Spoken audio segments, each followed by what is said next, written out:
it's really important to understand what you want. What are your goals? Let's work backwards and reverse engineer a strategy for you.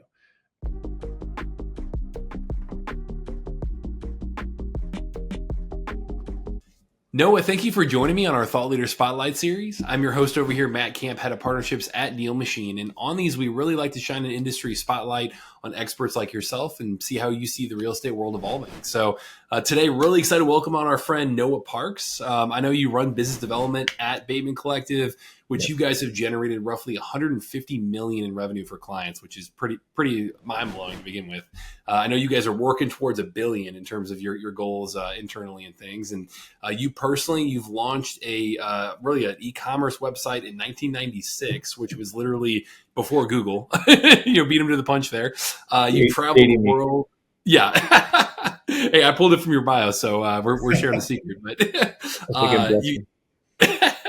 you've traveled the world speaking to businesses about digital marketing. I know you're personally an avid hiker, biker, outdoor enthusiast, a family man with 10 kids. So Noah, I know you're a busy guy. Thank you so much for coming on. Really appreciate it, man. You're welcome. I'm happy to be here. Thanks for having me. Yeah, absolutely. Well, I know in your bio, we talked a little bit about just your kind of journey in digital marketing, your background in that. Can you tell us more about how you got into that world and then what led you to Bateman Collective specifically? Yeah, I mean, I literally just fell bass backwards. Can I say that on your podcast? That works. Into it. I was actually, my degrees are in physiology and chemistry, and I was headed to med school. And one starving college student Christmas, we didn't have a whole lot of money, but we had a huge family and wanted to get everyone something for Christmas. And so I thought, well, I'll put my chemistry degree to work, and ended up making candles for everybody. And just got like a bunch of used secondhand glass jars, and went to the craft store and got some wicks and bought some wax, and turns out I make a really good candle. Fun fact about me that I don't think I've ever shared, but make very good candles. Yeah. It just, you know how candles, it drives me nuts, right? They just burn down the middle and leave all the wax on the side. And that drove me nuts because it's like, why are we paying for a third of a candle? Right. And so I made my own, and it's just that classic story, right?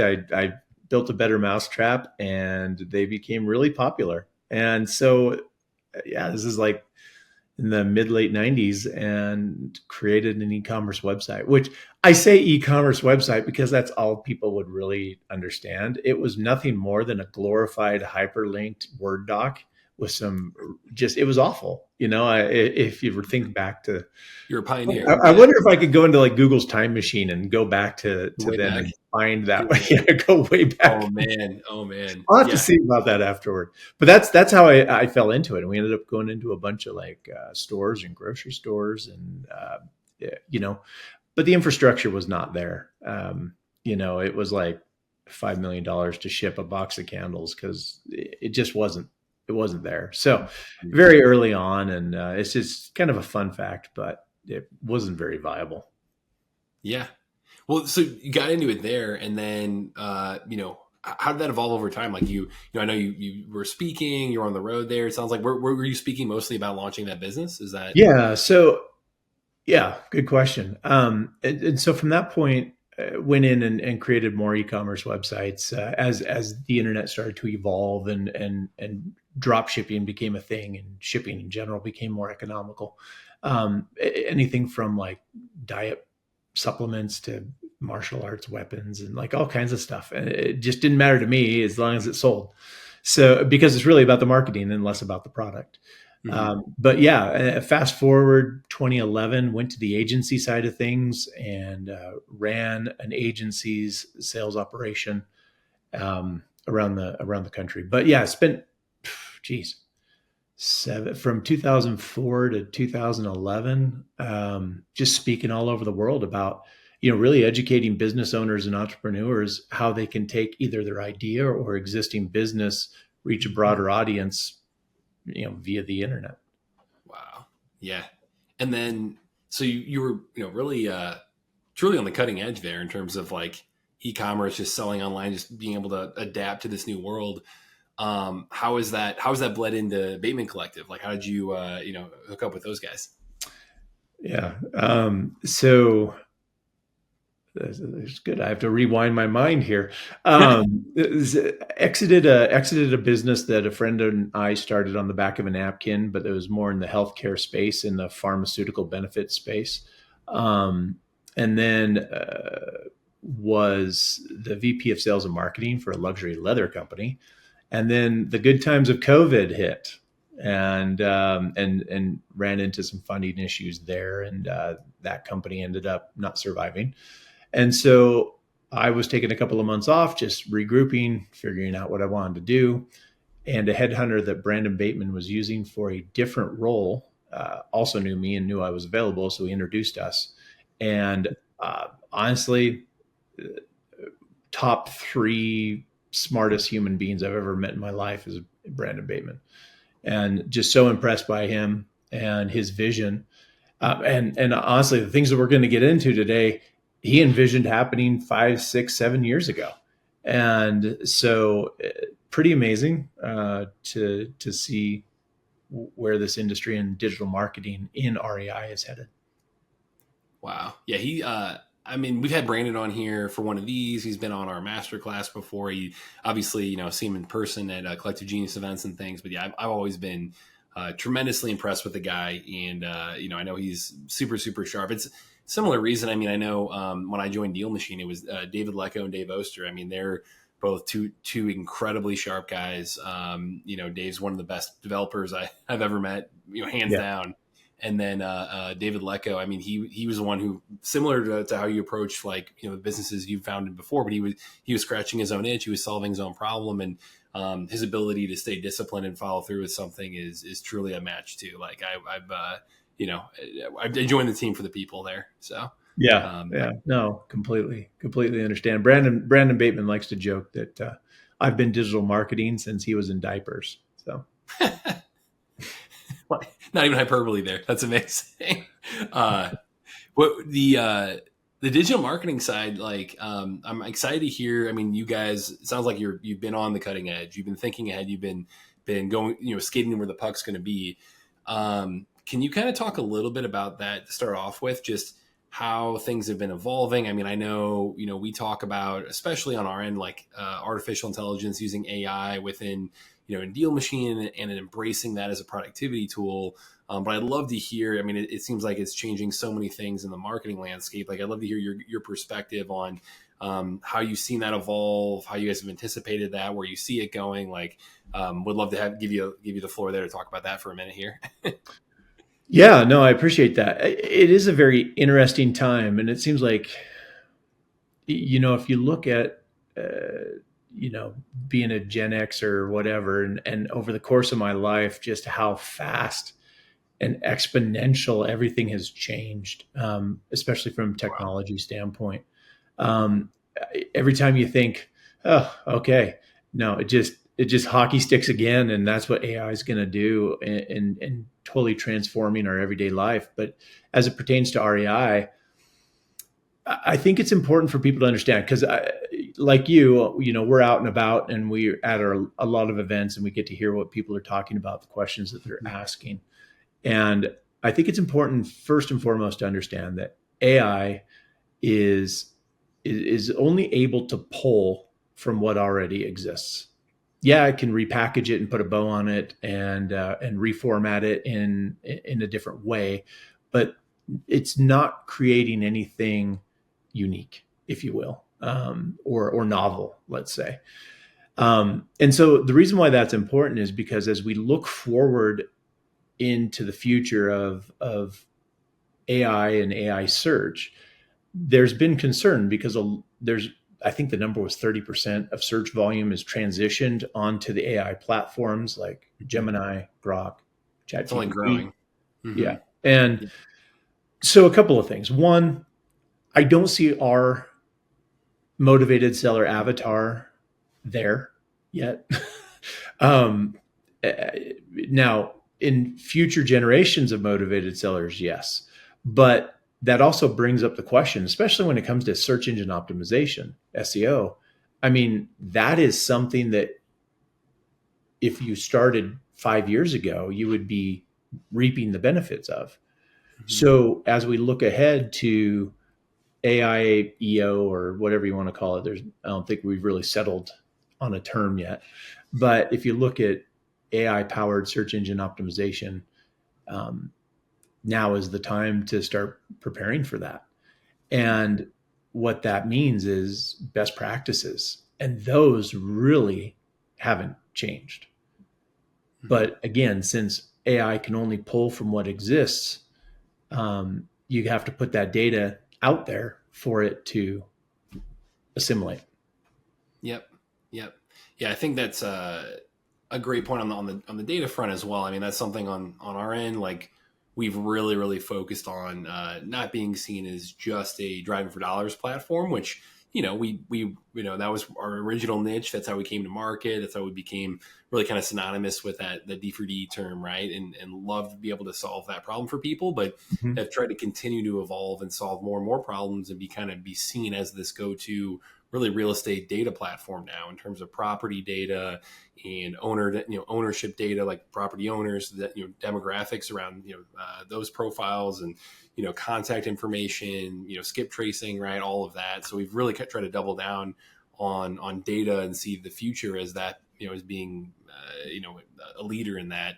Can you kind of talk about how data plays into marketing like this? You talk about the importance of that. I'd love for our audience to kind of grasp why that's so important. Yeah. Oh man, I wish I had the stats right in front of me. But when you look at what was required to originally program Mhm. ChatGPT, the amount of data and the amount of energy required. In fact, the grid is a big concern moving Mhm. forward for all of these AI platforms because the vast amount of energy required just to power this.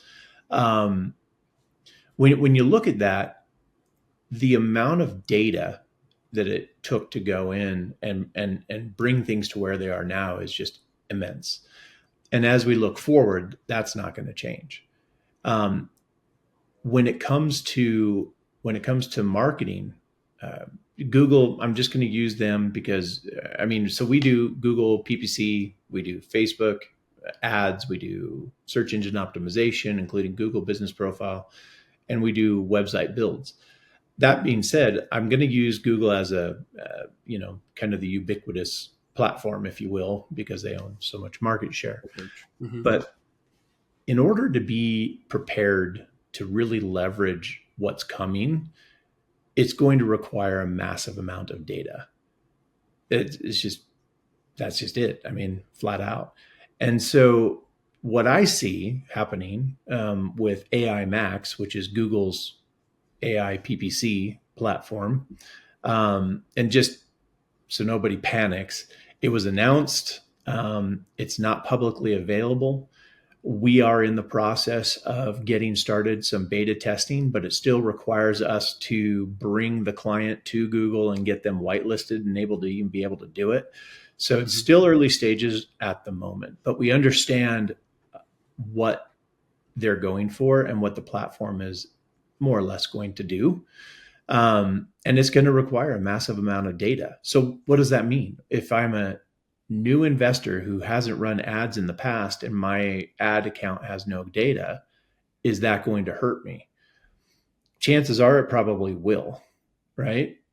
So, fortunately for us, and when I talked about Brandon Bateman really having the foresight, um, we run a specific type of campaign and bid strategy that allows us to aggregate everyone's data unanimously, right? Nobody knows what anyone else is doing in their account, but it allows us to use that data to power essentially Google's AI for our clients.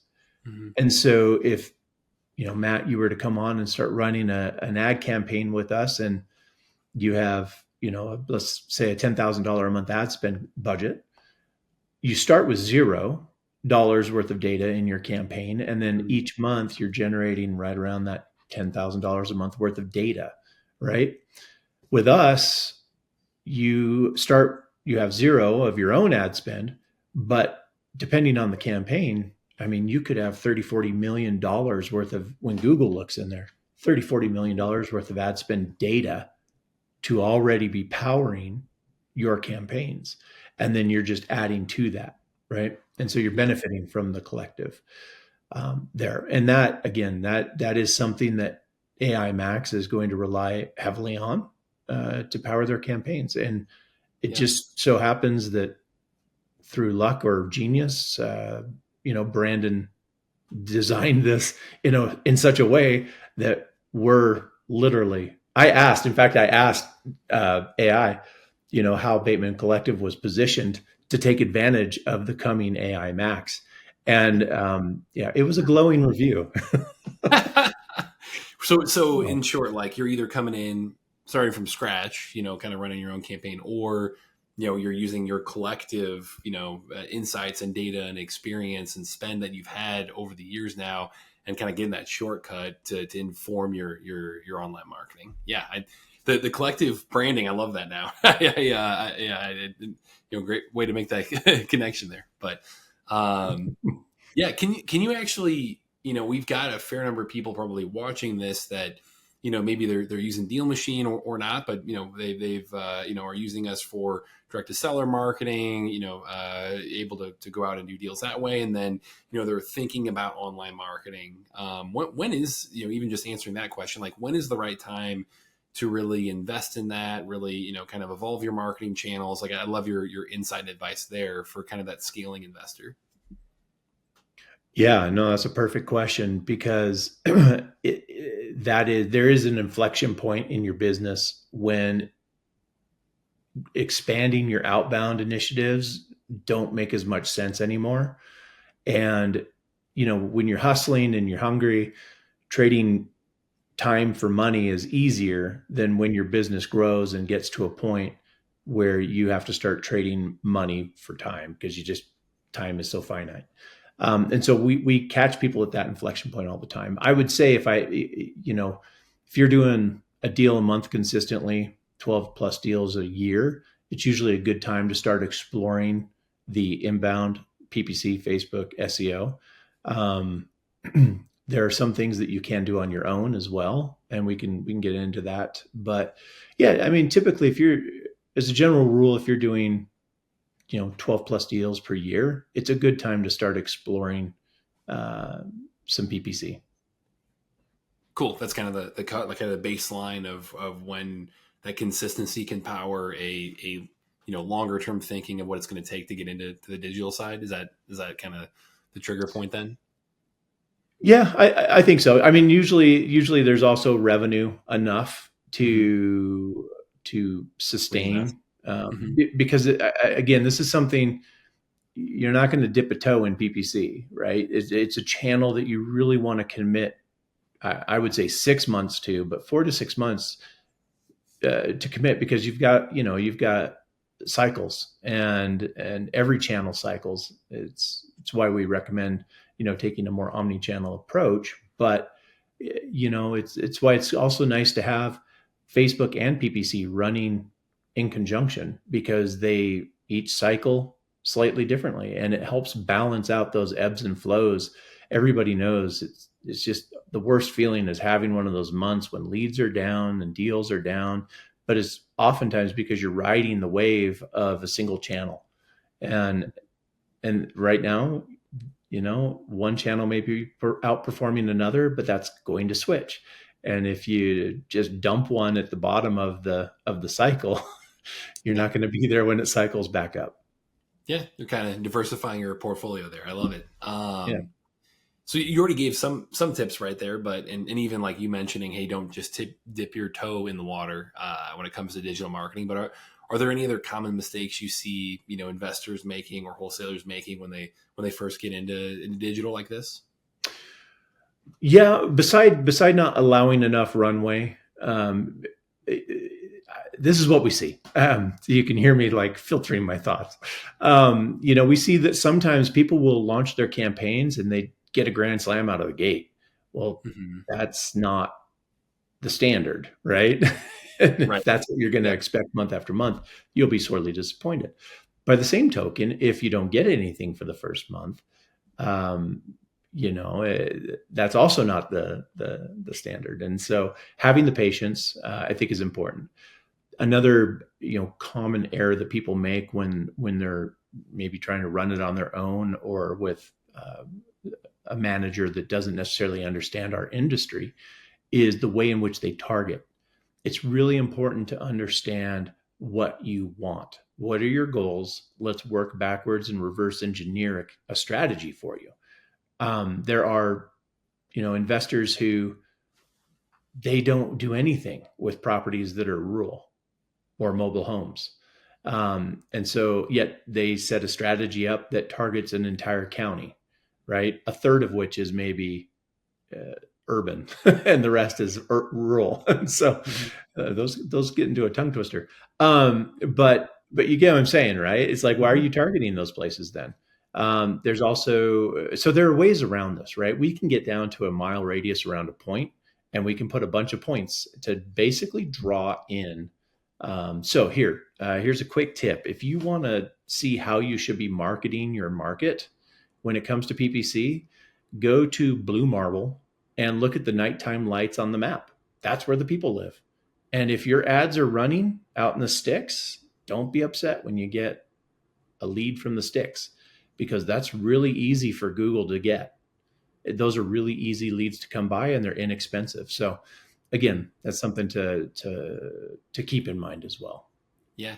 Well, I appreciate you giving your perspective. This is flowing by, man. I was just looked at the time there. I really appreciate you giving your perspective, both on the trend side, like overall big picture, and it's really cool to hear how you guys have evolved and planned ahead, and that collective, making that your unique advantage there.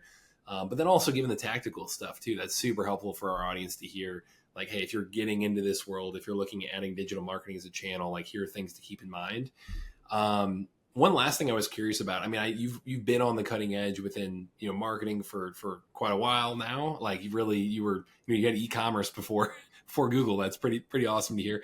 And you're kind of speaking to different industries, all over the world. In real estate now. I'm just curious, like having experienced so many different cultures and business leaders across all these different areas. Like, is there anything? I don't know if surprising truth is the right word to say, but anything that you've learned from all that experience, that you're like, man, I didn't necessarily expect to learn this, but now that I have so much experience, like, I've learned this thing, when it comes to dealing with business leaders like this. Honestly, I would say that I was shocked at how difficult of a niche we are in. Like trying to hit a motivated seller in a sea of everybody else. It's like being in a kiddie pool in the middle of the Pacific Ocean trying to keep the salt water out. Yeah. It's so difficult. And so understanding the industry, understanding the avatar and having that data is crucial in this industry. It really is. I would say in general more difficult to market in REI than probably any other industry I've been in. And that's anything from, orthopedic dog braces all the way to like luxury products. This is the most unique industry I've ever been in, but it's also my favorite. The people in this industry, the business owners, the vendors, it there's nowhere else I want to do business because it is the greatest group of people. Yep. I mean, I Sounds like agree I'm with pandering, but I'm not. I Not see my it every. I style. mean, we do those live calls every week with our community, and just like bringing together all DealMachine customers and how they're there to help each other and kind of have this go giver mindset and truly are Yeah. genuine about it. It's like it's inspiring. So Yeah. Oh, yeah. My yeah, first mastermind, when they got up and started putting all their KPIs on the board, I'm like, yeah, what are you doing? just sharing everything. Yeah, it's pretty It's awesome. like open the kimono. It's just like Yeah, yeah. this is People what's don't want working. This is what's not. And I was just that. like, what are you doing? You don't do that. Yeah. It's very cool. um, Man, I mean, this has been great. Noah, we'll have to have you back on, man. I really appreciate you being. I mean, just hearing your story and then how transparent you've been with our community as well is people are going to love this. So, how can people get in touch with you? I know we'll link to all this below. I know you mentioned a checklist that you're open to sharing with our audience, and we've got a link to chat with you, and yeah, all that. I will say that there's some really low hanging fruit that everyone listening to this can do Mm-hmm. to improve their presence with Google and drive some, you know, free leads, if you will. And that's Google Business Profile. And I know many people have probably worked at optimizing that, but some have not. And so, what I want to make available to everybody is a very, very detailed checklist of what you should do in order to not only get your Google Business Profile up, but to optimize it, post on it regularly, get your reviews integrated, and really let Google know at a granular level who you are, what you do, why you're good, and the areas that you want to work in. Love it. We'll include that link below. I know we also have a link to get in touch with you if they want to chat about it. We're talking like Oh digital yeah, marketing strategy, even working with you guys. So we'll include all of yeah. that in the description right there. But And like I yeah, said, exploring this is sometimes new, and so understanding what a strategy looks like, targeting what that looks like, what a budget looks like. My team, that's what they're there for, and they don't mind having those conversations, and they will literally understand your goals and reverse engineer that strategy for you based on where you want to be. love it. So yeah, don't be afraid. Don't be afraid to talk to them. It's Yes, we have a good follow up funnel, but don't worry about it. Yeah, I mean, you guys are just so consultative. I really appreciate that. You just being a helpful resource for our community there too. So, Noah, thank you again so much. Really appreciate you spending time with us. Really coming on and enjoyed the conversation here, man. Yeah, no, I appreciate it. Anytime. Awesome. To everyone watching, this is Matt Camp over here with DealMachine, and happy deal finding.